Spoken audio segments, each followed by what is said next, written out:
সময় এখন প্রায় 1:30টার কাছাকাছি। আর জাস্ট আমি গেলাম পার্লারে ঘুম থেকে উঠে।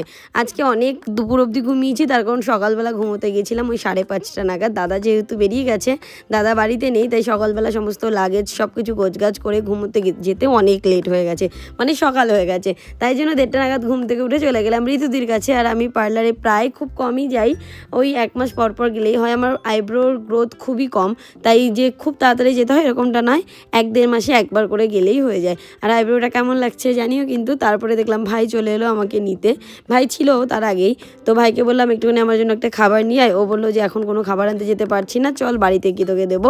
আর বাড়ির থেকে বাবা ফোন করলো যে অনেক পার্সেল আছে, আর আমি তো খুব এক্সাইটেড পার্সেলগুলোর জন্য। তো বাবাকে বললাম আচ্ছা বেশ চলো, আমি এসেই দেখছি কি কি আছে। তো পার্সেল তো আনবক্সিং করবোই, তো তার আগে তোমাদের সাথে কিছু কথা শেয়ার করব। 4টে পার্সেল রিসিভ করেছিলাম, তার মধ্যে প্রথমে আমি বড় পার্সেলটা খুললাম, যদিও আমি জানতাম এর মধ্যে আছে ফটো ফ্রেম।